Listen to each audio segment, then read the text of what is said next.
In today's episode, we discuss the hypercoaster that paid tribute to a NASCAR legend and put Carowinds back on the map. Welcome to Airtime Traveler.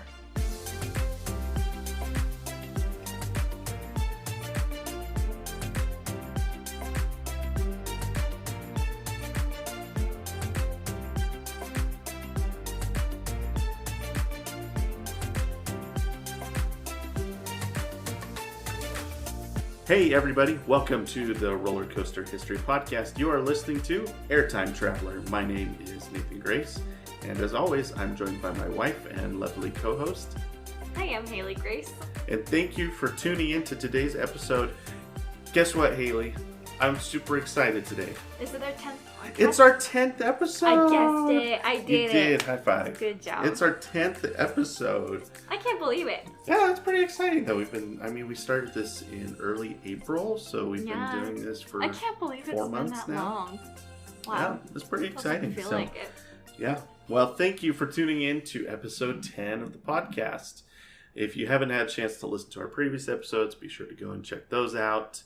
And we also have another podcast called Coaster Conversations, where we didn't do an episode this week, but we'll have some more coming up. We've been out of town. We had a couple amusement park trips over the past few weeks, so got some trip reports coming, have some episodes of Coaster Conversations coming, and as always, we'll have Airtime Traveler every 2 weeks. So lots of cool stuff coming up. So there's a lot of news to talk about, too. There is. There's been so much news to talk about. I don't even know where to start. Yeah, I'll probably have to dedicate an episode of Coaster Conversations just to talk about news, but I probably will wait until this week is over to do that because Cedar Fair has they have a bunch of announcements on Thursday for Carowinds and Worlds of Fun and possibly others. So, but then Dollywood yesterday. So we're recording this. Is there a reason that they all announce it all the parks do it all at one time, or? Well, I think this is just kind of at this point, there's a lot of announcements happening right now because we're kind of in this period of they need to start construction now in order for them to finish the projects by opening day of 2023. Okay. And most often they try to make those announcements before they start construction. Otherwise, people will already figure out what they're doing because, coaster enthusiasts can figure it out just by looking at pieces of the roller coaster. Yeah. So they try to do that. So I think that's kind of why we're seeing a bunch of announcements happening now so that they have time between now and opening day to get their projects done. So, and then Cedar Fair, it kind of seems like Cedar Fair is just trying to do all of their announcements at once. So, but anyway, so that's exciting. Yesterday, so we're recording this on Saturday, the 6th. So yesterday, Dollywood announced Big Bear Mountain, which looks really exciting. It's going to be a family. It's a huge coaster. Super long for a launch. So it's 2 minutes long, which is really long for a launch coaster. Yeah. So I saw, it's kind of funny. I saw a lot of enthusiasts complaining about that. It's like, oh man, they need to be built. They just built, like their last coaster that they built was also a family coaster. Yeah, but we've talked about this on it being a family park. Like that's what Dollywood was built for. Yeah. It's a family park. And they have throw rides. They have Wild Eagle and Thunderhead and Lightning Rod. So they've got things for adults. But so this coaster feels like a kind of a transition from kiddie coasters into adult coasters. It kind of feels in the middle there. They need that for the tweens, the younger teenagers. Well, and I told you the height limit's only 39 inches. Well, and exactly. So it's meant for all ages because it's got the thrill for the older people, the older crowd. But then it's also got the height limit that younger kids can enjoy it too. Yeah. I'm really excited to take Parker on it. Yeah. We're probably, this is still up in the air because, it's still a long time away, but we're definitely considering, even before this announcement, considering a trip to Dollywood for 2023. And so, we're kind of excited if this project doesn't have any hiccups and opens on time, we should be able to go and check that out next year. So it'll be pretty exciting. Yeah, I'm excited. So have you been to Dollywood? No. No, I knew your brother had, but Colin, my brother has, but he went with a school group, and we never went there. We went to, oh gosh, I don't even remember where we went. Well, I know you went to Disney World, so yeah. Anyway, and I've never been to Dollywood. Obviously, we've been to Silver Dollar City dozens of times, and so I'm excited to check out their sister park. So it should be good. So, and then there's lots of other news that we could talk about, but we'll leave that for another time. Probably an episode of Coaster Conversations. We'll talk about Worlds of Fun and the Cedar Fair announcements that come later this week. So, good stuff. Yeah. Well, if this is your first time listening to Airtime Traveler, welcome. Yeah, thanks for tuning in. What we do here, we dive into the individual history or the history of individual roller coasters, and so we've talked about, we've been from Silver Dollar City to Kings Island to last week we talked about a specific model of roller coaster that's at several parks. Been to Kennywood. We've done all kinds of different parks, and I've been trying to separate, I haven't repeated a single park yet. Last week, kind of, because we touched on Disney and Kennywood, which we've touched before. This week, we're going to talk about something from Carowinds. So that'll be exciting. We haven't done Carowinds yet. And Haley wasn't able to go to Carowinds. So I just had, for those of you that are on social media, you'll know that I just had my first trip to Carowinds a couple weeks ago. And Haley, unfortunately, wasn't able to go, just, with logistics and with our toddler, it made it difficult. But I was able to go, and so the coaster we're talking about today, I've at least had a chance to ride it. So, and so I'm running out of, I may have to start double dipping into some of these parks just because of running out. Which is fine. Yeah. So we mainly want to do parks that we've been to, so that way we can give you a full experience of how we felt the ride was. Yeah, I at least want one of the two of us to have been on the coaster that we talk about. And so, but we have a trip to Cedar Point in a few weeks. It'll be both of our first time to Cedar Point, so that's exciting. So we'll be able to start talking about Cedar Point coasters. And then it's the highlight of Nathan's summer, for sure, is this Cedar Point trip that's coming up. I'm very excited. The fact that, we were able to somehow fit in, between my business trip to California and this, kind of last minute trip we took to South Carolina, somehow was able to fit in the top 5 Cedar Fair parks all in 1 year. No idea how we managed to make that happen, but it's been an awesome It's because you have an awesome life to let you bought the platinum passes for me for let you go Christmas. And do them. So, because we were only planning on 3, and then it just ended up with that. Yeah, it was really going to be Kings Dominion, Kings Island, and Cedar Point, and then Knott's Berry Farm just kind of happened, and Carowinds just kind of fell perfectly into place too. So, so it's been good. So next year I think Hershend is going to be kind of our focus on parks we want to go to next year. Absolutely. May get a visit into Holiday World for the first time, so that will be exciting too. Yeah. We have family that lives really close to Santa Claus, Indiana, so it kind of makes sense for us to. They only live an hour away, so it's super easy to just stay there and not have to pay a hotel fee or anything. Honestly, we probably could have made it happen sometime this year, but we just had so many other trips happening. It was too crazy. Whoa. Hey, maybe I'll go to Holiday World without me? Heck yeah. No. You go to parks without me. Why can't I go without you? Because you're the GP. You should have seen the face she gave me.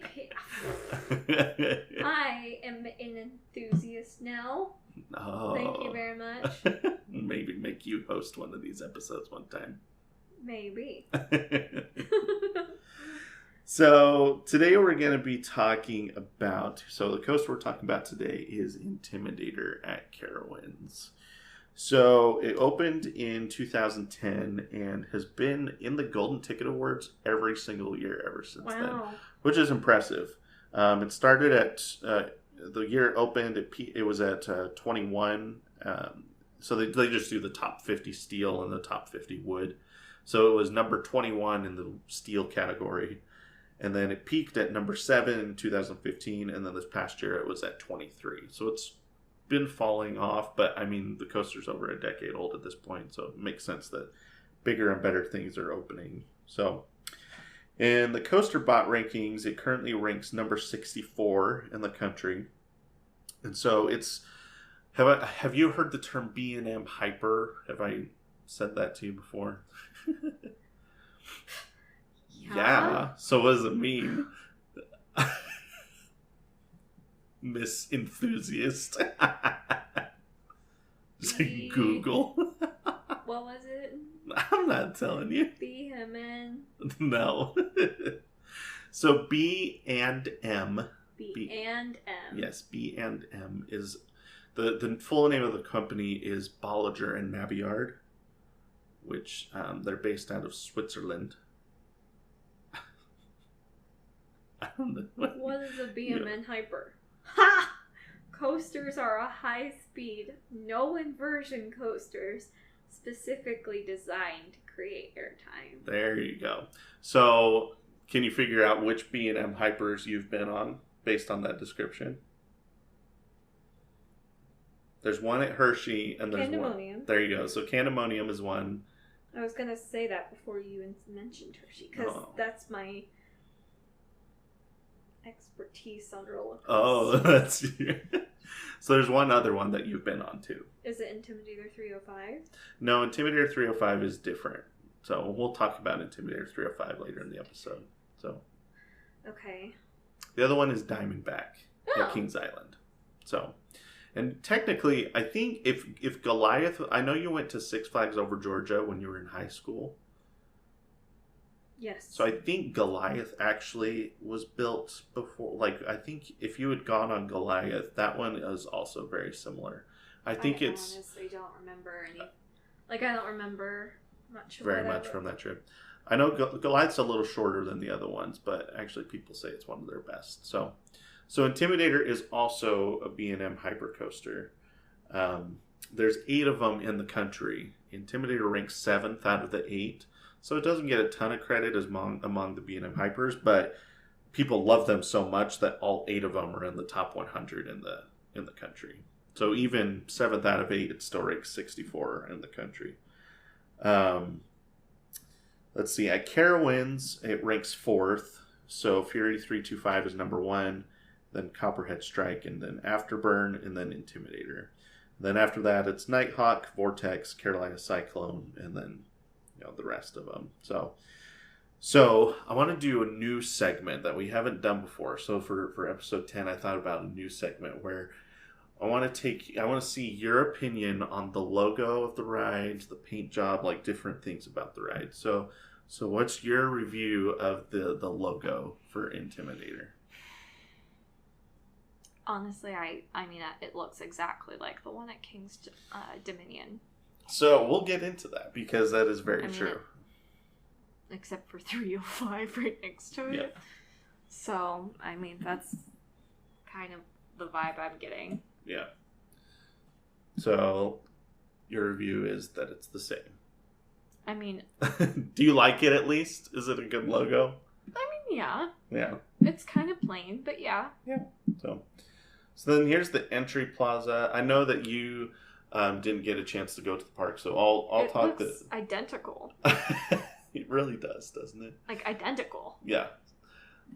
So yeah, maybe since we're kind of talking about it, maybe we'll cut that out at the end of the episode. Let's just talk about it now. So it is kind of confusing because for those of you that don't know, so Intimidator is at Carowinds. Intimidator 305 is a completely different coaster that's at King's Dominion. And they're both parks owned by the Cedar Fair chain, and the coasters are built by completely different manufacturers.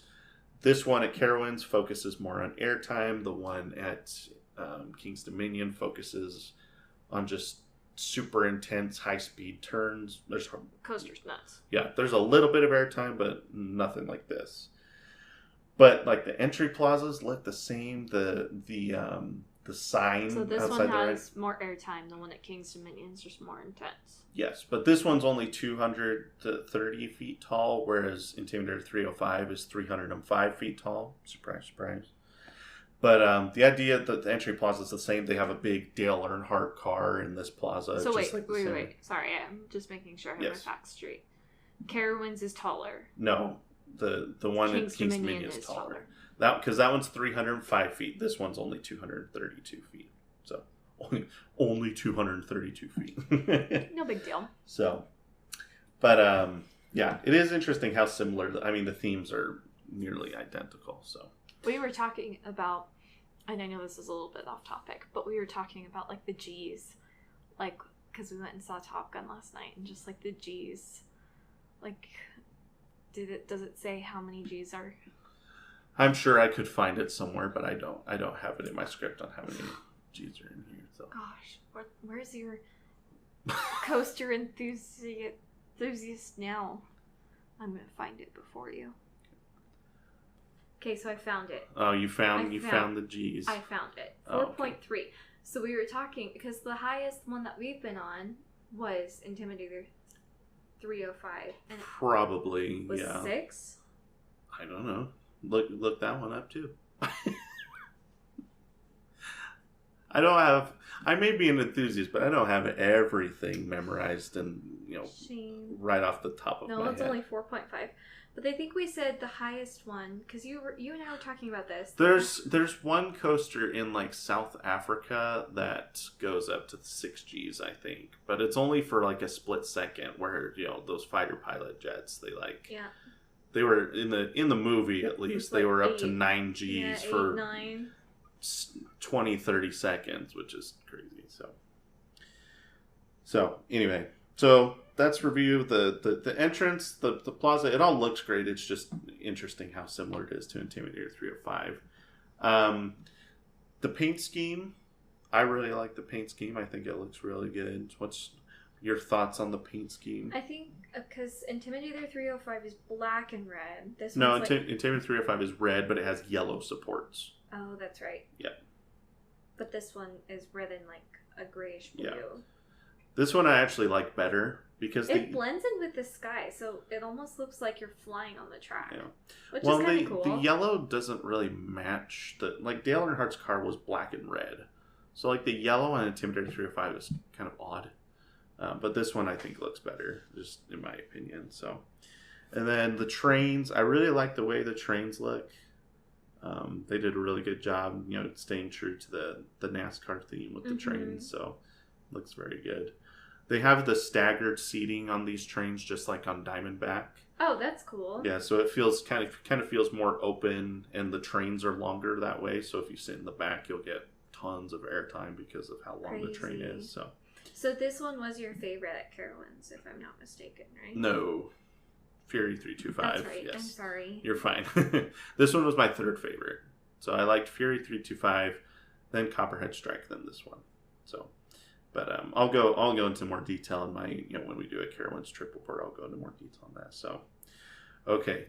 I have a new segment that I'm really at the very end of this. I'm really excited about this. I got this idea from a couple other podcasts, so I can't claim it as an original idea, but I found customer reviews of Intimidator from on just Google reviews, and some of them are so funny. I mean, of course you love this idea because you found the news clippings that are I don't know. I'd like it to make the podcast. I don't know. People like laughing, and so it's funny to look at this stuff. So, oh boy. So some of these, okay. So this first one is just 1 star, scary. That's all he says. They get better though. So 2 stars. It's the bad reviews are the funnier ones, right? The good reviews ain't whatever. But these bad reviews are hilarious. 2 stars. It's overrated. Time for a newer ride. I don't know what that means. Okay. 2 stars. I admit it. I'm a wuss. 7 years ago. 7 years ago. Yeah. 3 stars. Great little coaster, but has too many brake runs. If they were turned off, the ride would be great. I will say, in the enthusiast community, some people. So, are you familiar with what trim brakes are?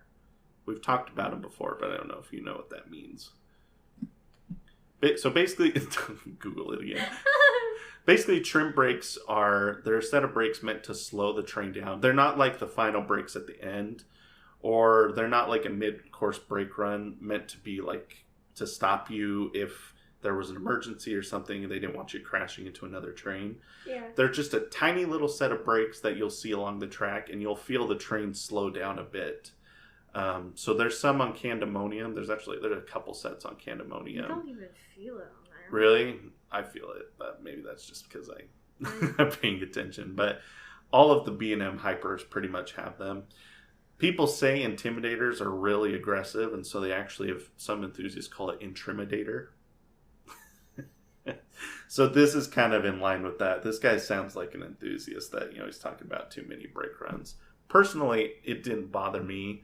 I thought, it was just the same as Candemonium or Diamondback's break runs. So, I personally don't get the Intimidator nickname, but people do call it that in the industry. So, 3 stars, not very intimidating, very un-NASCAR-like. What? I don't even know what that means. It's a professional NASCAR racer. I guess so. He knows what he's talking about.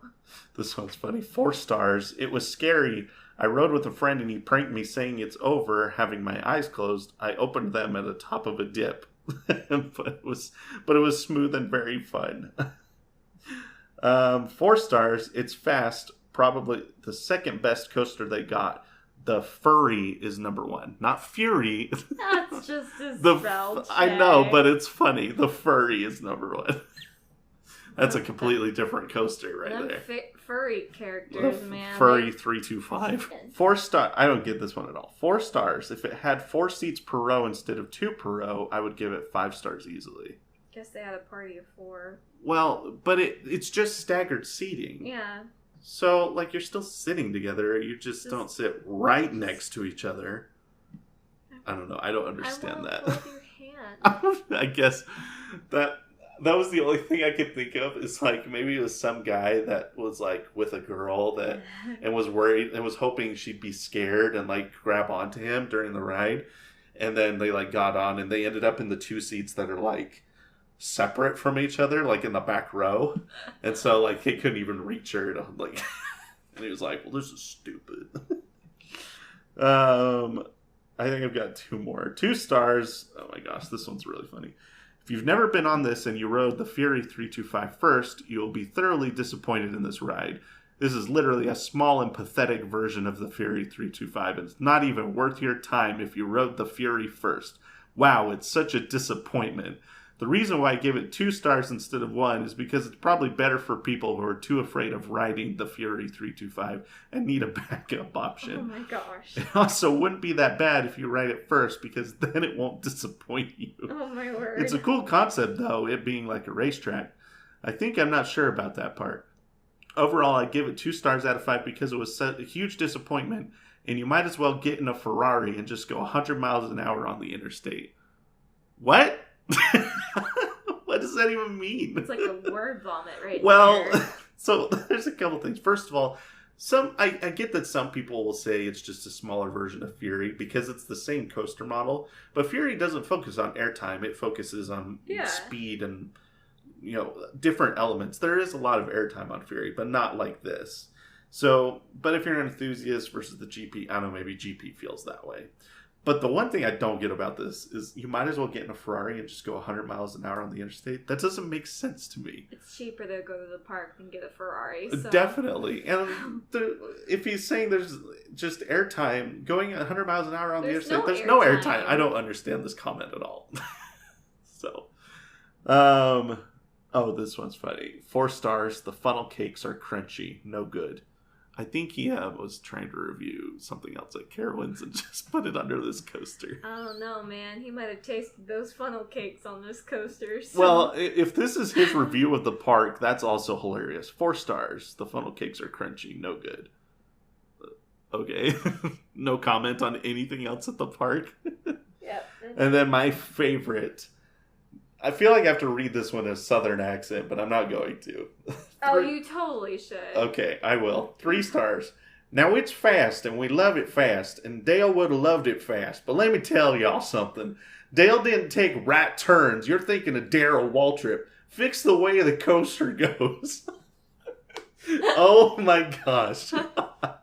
This stupid NASCAR fan is like, ain't no right turns on a NASCAR coaster. So stupid. The funny thing is if you really are NASCAR, so I watch NASCAR because I grew up in the South and NASCAR's a big thing. there are plenty of tracks on the schedule that have right and left turns. So this comment doesn't even make any sense, but it's just so funny. Let me tell y'all something. I love that. I feel like the little head bob and stuff. Let me tell y'all something. Let me tell you. Dale didn't take right turns. So funny. Good old Dale. Anyway, Good old Dale. So there's our new segment of, I don't know what to call it, but basically just coaster reviews, which is really funny. So I think we'll do this every time now, just like find funny reviews of the coaster that we're talking about that Sounds day. Good. Sounds good. All right, so now that we've talked about Intimidator, let's talk about the history of the coaster. So let's go back to 1973.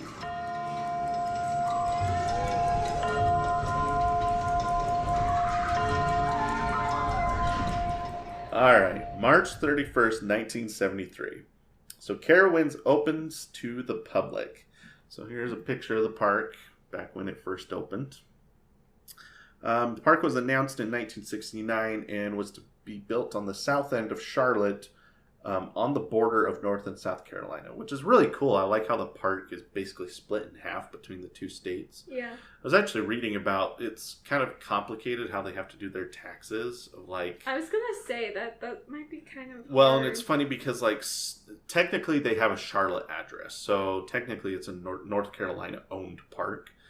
But I think, if I remember correctly, the rides that fall on the South Carolina side of the border have to follow, like, procedures and rules of South Carolina, and, like, the ones in North Carolina have to follow, like, it's very interesting how that all happens, so. Yeah, that's kind of weird. So, yeah, but it is cool, and, you know, the state line goes right down the middle of Main Street, which is pretty cool, so. The endeavor was spearheaded by Charlotte businessman Earl Patterson Hall. Originally planned to open in 1972, but weather caused dozens of construction delays because the it's always raining in Charlotte, so I guess that caused problems. It didn't rain when you went, though. Fortunately, yeah. So the original plan, so this is a mock-up of what their whole idea was originally. So it was going to be called the Carolina Center. And so the park was going to be up here, and then there's going to be all these businesses and like massive hotels down here. And you can see there was this huge monorail that would go from the park to the hotel, kind of back and forth. Very, very Disney World-esque, if you will. And then there was even plans to have an NFL stadium built over by the park. So anyway, it was kind of this huge business endeavor that they wanted to do. So one of the park's opening day attractions was Powder Keg. So it's not confusing. A 1,700-foot log flume built by Aerodynamics. The log flume was fairly substantial. You can see, so here's kind of an overhead view. It's a big log flume. Yeah, it was, some log flumes it just goes like up, takes you around a turn, and then you splash right back down. They're boring. This one kind of took you out into the woods a little bit. There's actually like a dip right here where it went down and then back up. Cool. And then there was 2 lift hills, so, not bad. Fairly decent-sized log flume. Went through an elevated section through the trees, followed by a 45-foot splashdown at the end of the ride.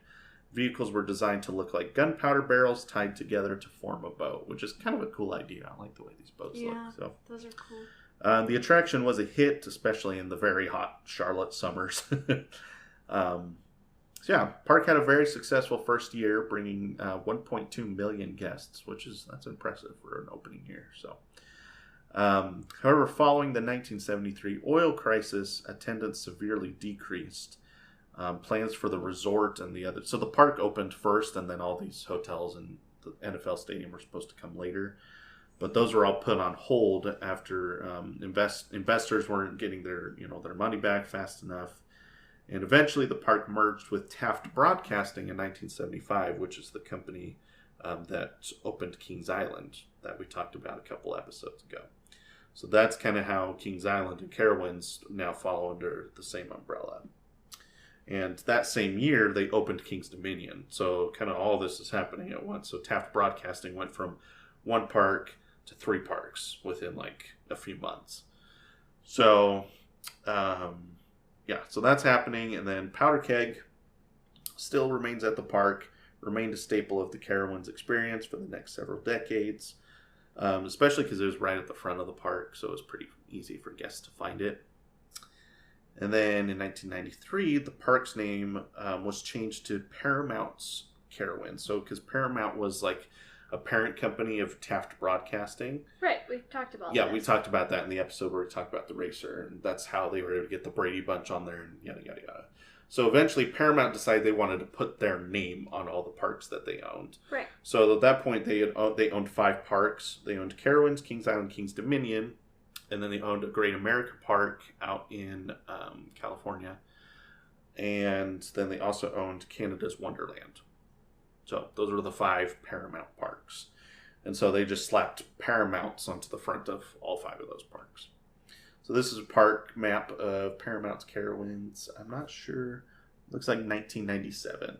So you can see here's the Powder Keg Flume right here at the front of the park. So there's the entrance there, and it's see it's right off to the left, right at the. Did you guys ride that one or no? The Powder Keg Flume? No, because it's not there. Sorry, I'm jumping ahead of time. That's fine. All these. We need like a code word for when you're jumping ahead in the script. I just need to host my own. Oh, there you go.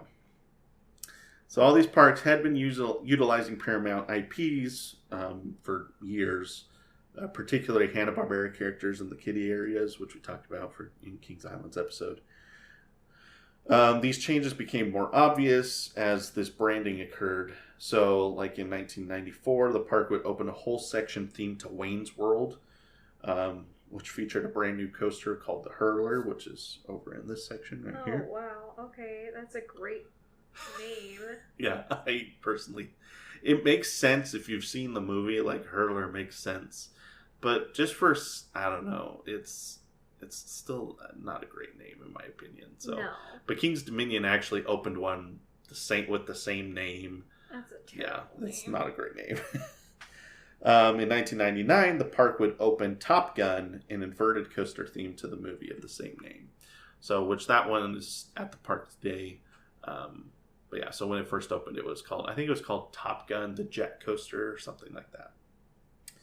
So what does all this have to do with Powder Keg? Why do we even mention Powder Keg? Well, in 2000, they started putting Nickelodeon IPs into the park, which fell under the Paramount umbrella. It was kind of a complicated relationship of how all these things are related. But anyway, they started adding Nickelodeon IPs to Carowinds. It started with the Nickelodeon Flying Super Saturator Coaster. Oh. Which is a mouthful. You remember when we talked about the roller soaker at Hershey Park? It was like that inverted coaster that you could like push a button and it would splash water down on the people below you. You remember talking about that? I don't, but that's okay. Anyway, it was the same model as that. So that's why it's called the Super Saturator. So the Nickelodeon theme would eventually be used throughout the southeastern side of the park. You can see this section here is called Animation Station. So all of that was like kind of Nickelodeon themed stuff. It was mostly their kiddie area. Like this is their Woodstock Express now, okay, which we've been on at Kings Island and Kings Dominion. At this point in 1997, it was called Scooby-Doo's Ghoster Coaster, but it was rethemed to Nickelodeon, I think, in 2000. But anyway, so it started putting Nickelodeon themes everywhere.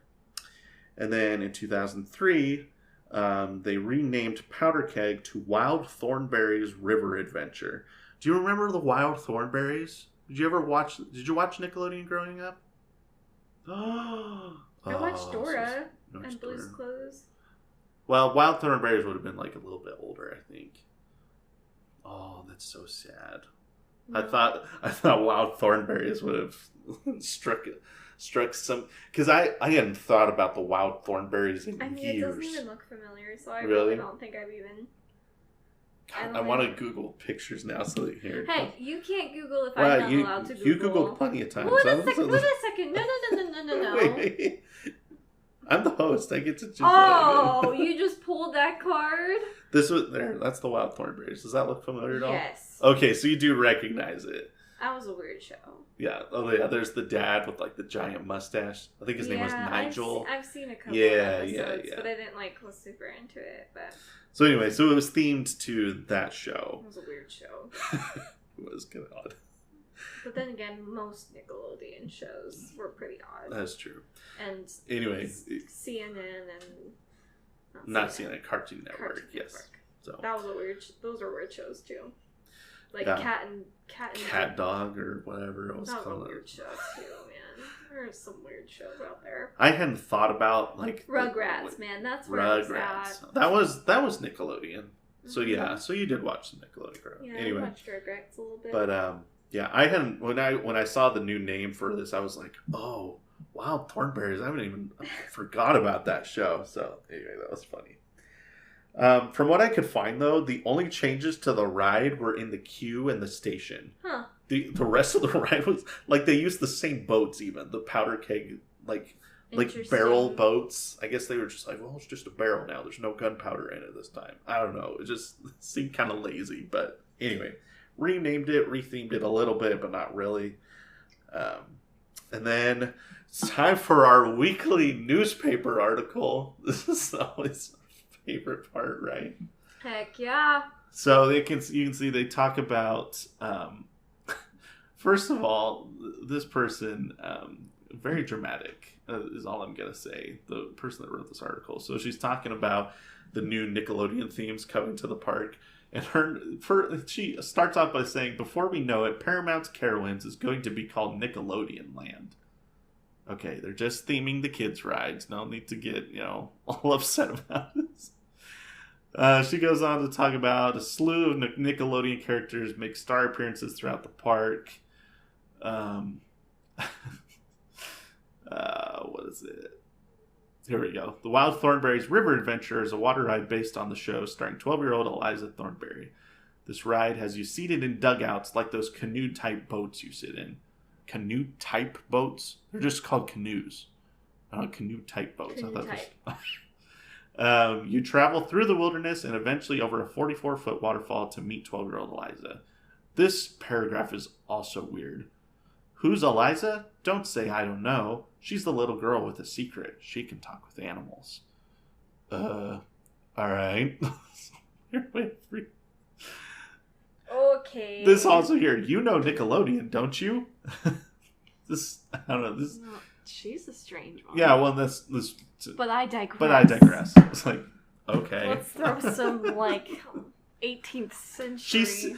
She seems very bitter about this. Like the whole article just kind of seems like she's upset about Nickelodeon. Had a bad experience. I guess so. But that whole section was themed to Hanna-Barbera, so she was like, I like Yogi Bear, not the Wild Thornberrys. Like she's all upset about that. I don't know. Go be bitter about something else. Yeah, I don't know.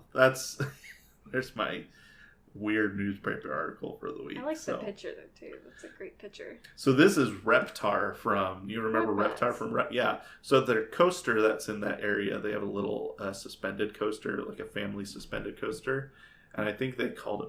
I think the name's in here. I don't know. They called it like the Reptar roller coaster or something. Reptar coaster. Oh no, here it is. Rugrats Runaway Reptar. That was the name of the coaster. So anyway, this whole section of the park is now themed to Nickelodeon. That happens in 2003. And then in 2006, Cedar Fair comes in and purchases all of the Paramount parks, all 5 of them. And we've talked about that a little bit in the past with, I don't know. We've touched on that before, so I won't go into too much detail. But basically, they bought, Carowinds, Kings Island, Kings Dominion, Great America, which they renamed to California's Great America, and then they bought Canada's Wonderland. And right now, they still own all 5 of those parks to this day. But they didn't own rights to all of these, characters and stuff like that. So they don't own rights to Hanna-Barbera, Nickelodeon, all that. But I did read that they actually were permitted to use the Nickelodeon stuff for up to 10 years after the deal. But I guess they decided not to do that because pretty much by the end of 2008, like all the Nickelodeon and Hanna-Barbera stuff was just completely gone. So I guess they were kind of like, they had the option to do that, but they were just like, why don't we just, let's switch everything over to the Peanuts stuff because we have the rights to that. So now that section of the park's all Camp Snoopy, just like all the other Cedar Fair parks.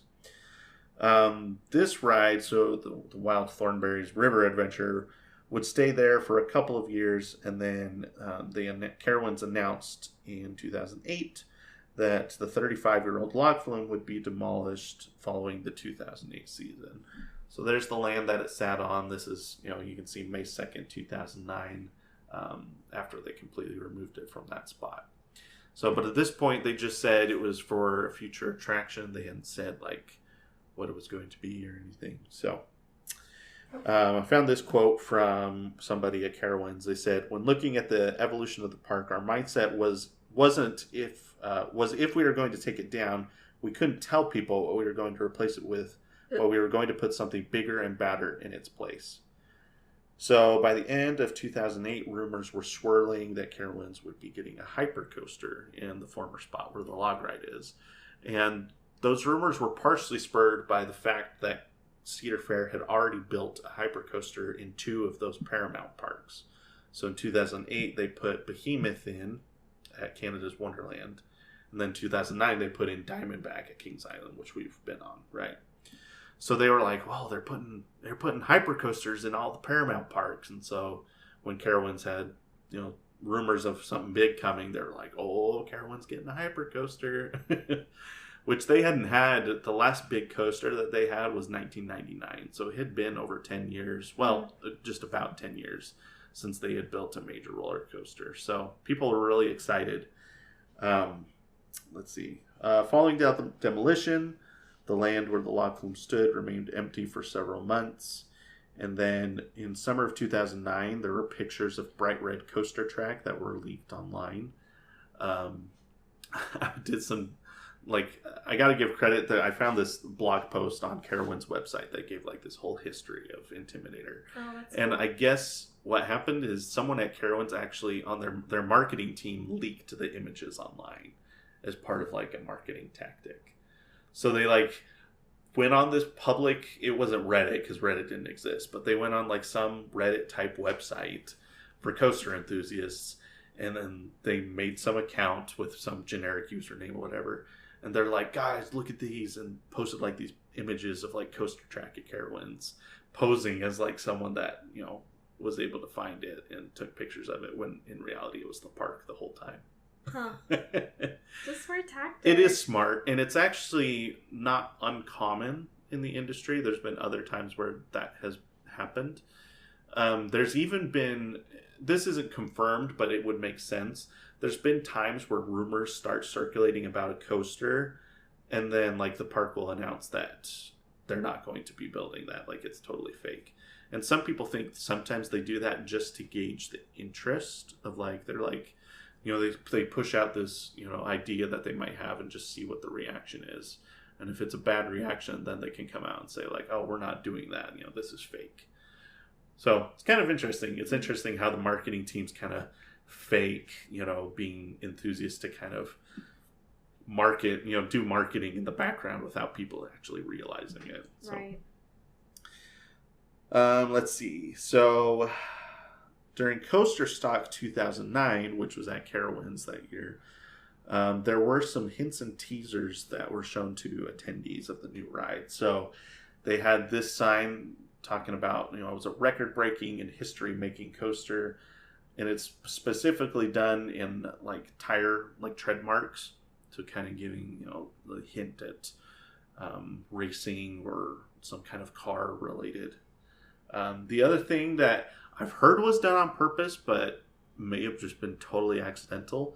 But you can see they had one of the log flume boats sitting over in that part where they were doing the Coaster Stock Q&A and stuff. And the one that they pulled out had the number 3 on it, which is Dale Earnhardt's number. So some people think that was done on purpose as a hint. It may have been total coincidence. Yeah.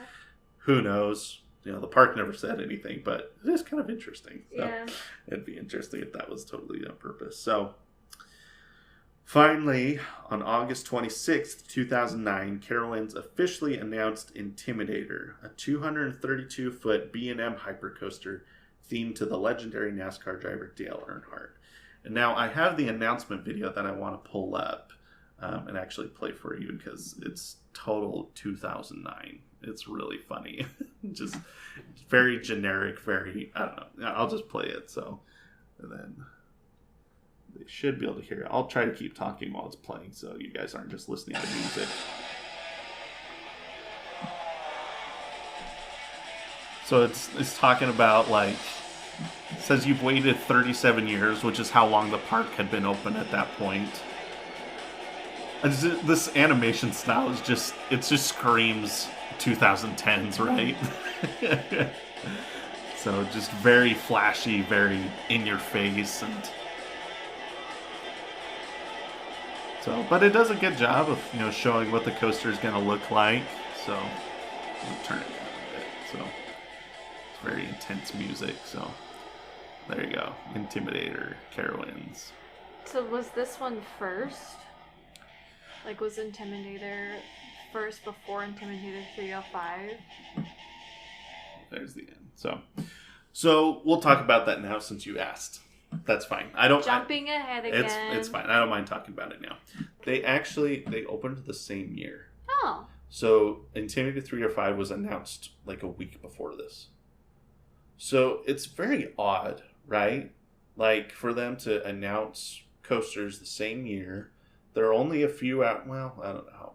They're within a day's drive of each other, the parks, and to have the same theme, almost the same name, same colors, same entry. I don't know. It's just very odd. It's very Six Flags-esque. Yeah. It's not something you typically see Cedar Fair do, but you know, Six Flags, very often you'll see this kind of stuff happen. But so it is kind of odd. I'll show you a picture of their entry plazas and their signs side by side later. But yeah, it is very strange that was the decision that they made. So I guess because they do this deal with Dale Earnhardt Incorporated, which was the company that Dale Earnhardt founded before he passed away. Yeah.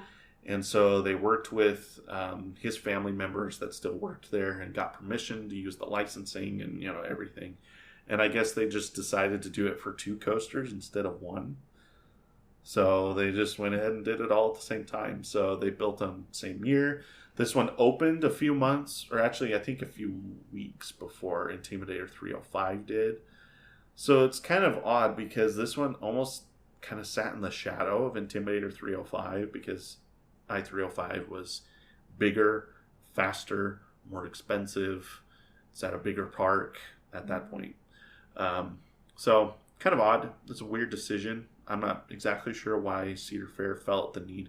Personally, this one makes more sense because it's in Charlotte, which NASCAR is all about Charlotte. That's the hometown of NASCAR, right? So This makes sense.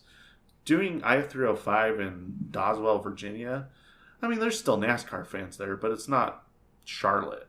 So it's kind of an odd decision. Yeah. I kind of wish I-305 may have had its own thing, its own theme, but it is what it is.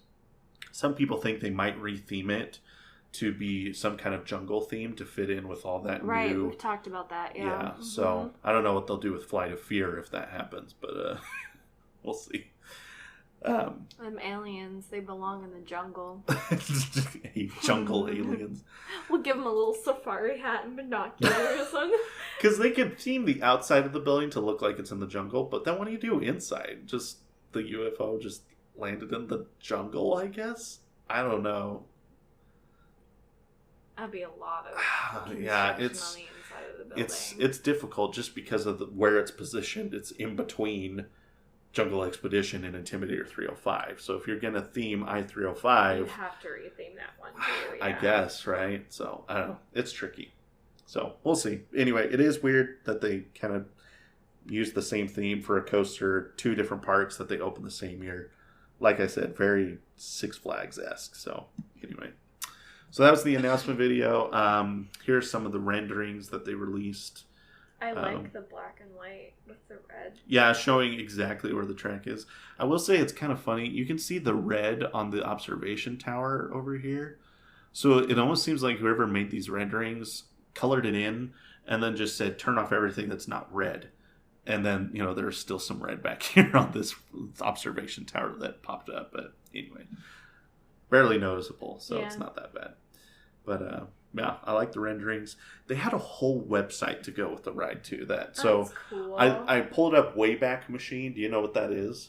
No. So Wayback Machine's a website that you can go in and look up websites that don't exist anymore as long as they have a record of that website. So I was able to pull up, this is what Carowinds' website looked like back in 2009. So 2009. Oh, so bad. It looks horrible. But anyway, that was... I could totally see myself pulling something like this up on right? the box computer. Because we would have been, so in 2009, we would have been 13. Yeah. So yeah, I mean, I could totally just pull it up. So middle school. This page would take 30 seconds to load. Yeah. Not longer, depending on how your internet was. Yeah. But so anyway, so this was the Carowinds website, and then this is look it up on Bing. I think I don't know. Or Yahoo, I don't know when Yahoo. That's more 2009. But so this was the Carowinds website, and then they had a separate website just for Intimidator, where you could pull. That's where I pulled those renderings from. Was on the Intimidator website. And then they actually had. This was fascinating. They had a webcam that you could pull up. Cool. And look and watch them as they constructed the coaster. So I pulled this webcam footage from YouTube. And then you can see this was one of their first test runs back in February of 2010. I kind of wish they did that for coasters now. There are some parks that have live feeds that you can watch. Cedar Point has 3 or 4 webcams that you can just watch the coasters live on your computer. But I can't think of one recently where they had a live feed where you could watch the coaster construction. So that's pretty cool. So anyway. They were really pushing marketing on this thing, right? They're doing all kinds of stuff to really get people excited about Intimidator. So apparently the coaster had been in development for some time, and there had been some dispute about where it should go. Because at one point they talked about putting it where Fury 325 is right now, which is kind of towards the back of the park. This was funny. The park manager said, where is it? He said, this is a quote from somebody else. He said, "I do not remember exactly what our general manager said at the time, but I think he said something along the lines of, if I'm going to spend that much money on a coaster, I want people to see it."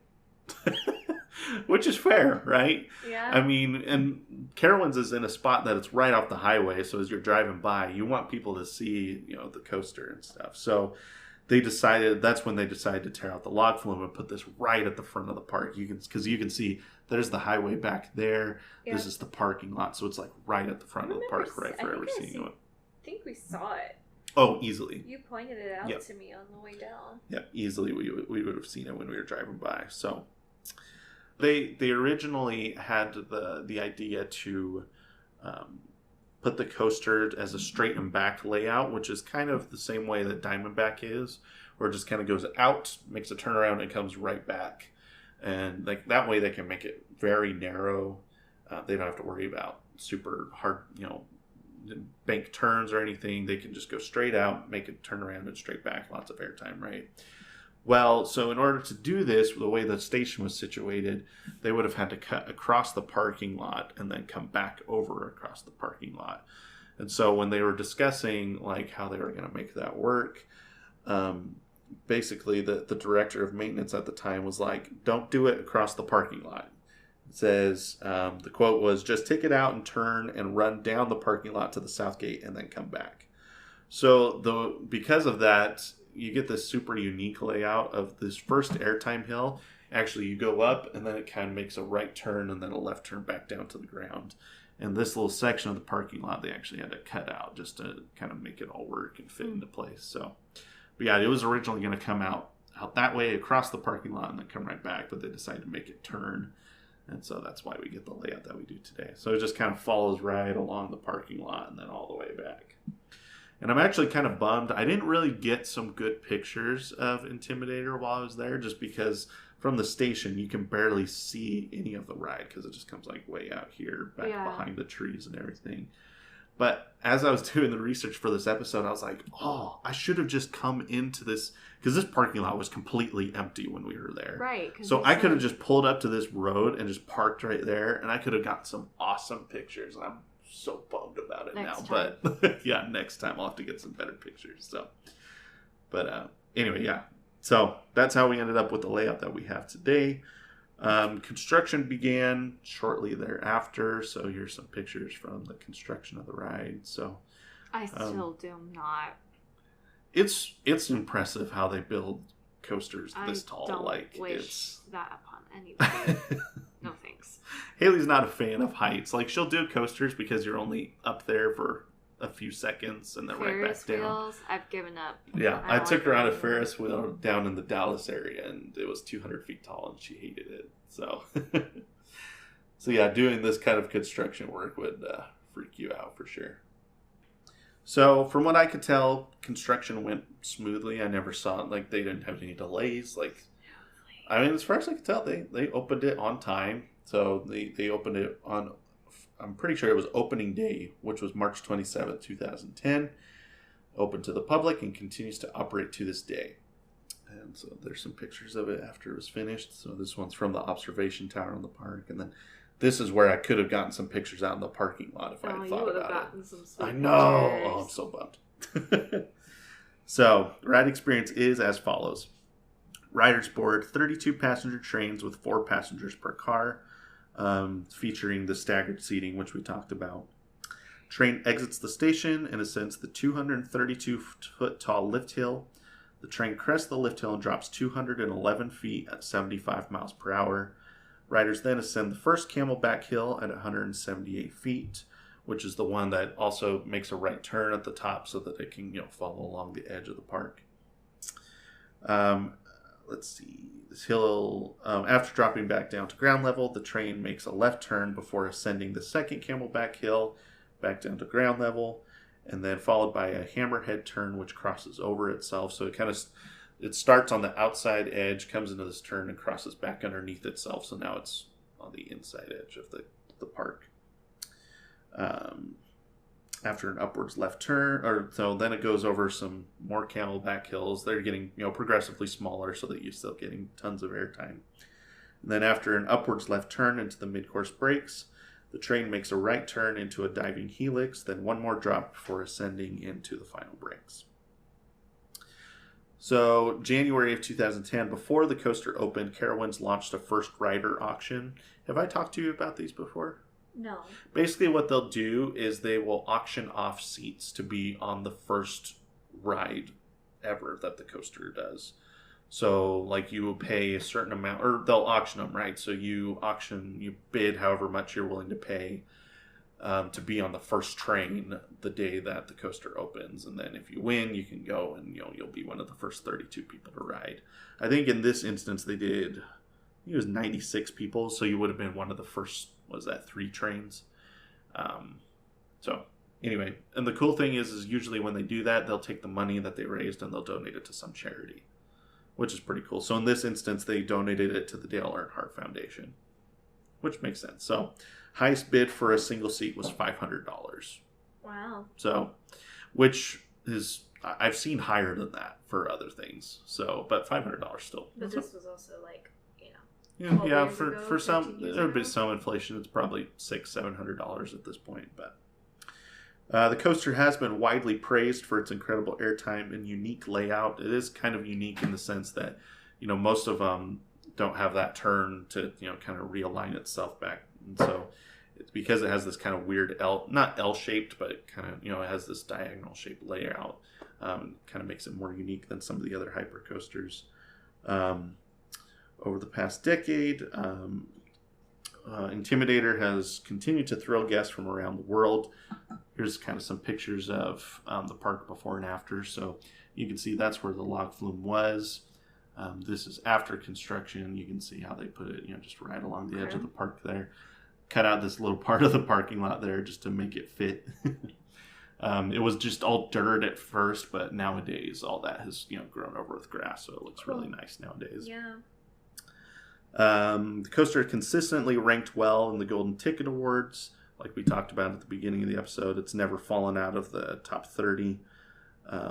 In 2019, Intimidator gave over 1.16 million rides, which was just behind Fury 325 at 1.24 million. So even though Fury 325 is the most popular ride in the park by far, it's still, giving almost as many rides as Fury 325. So it's still extremely popular for, not being the most popular ride in the park anymore. And then we talked about kind of, the opening of Intimidator and Intimidator 305 at the same time. You can just look at these side by side, how similar they are to each other. Like, the entrances are almost identical. They've got the sign that's kind of meant to mimic the Chevy logo. And, the only difference is they slapped a 305 onto the one sign. And then both of them have the name of the park underneath the logo. So I guess that's how you tell the differences between the Carowinds one and King's Dominion. I don't know. So it's, like we said earlier. I mean, the flags are even the same. I don't know. The flags are, those are just typical flags that they use in NASCAR. Trees, one doesn't. I guess so. That's the difference. So, but anyway, let's see. Like I said, I-305 stole the show. It was only the second Giga coaster to open in the country.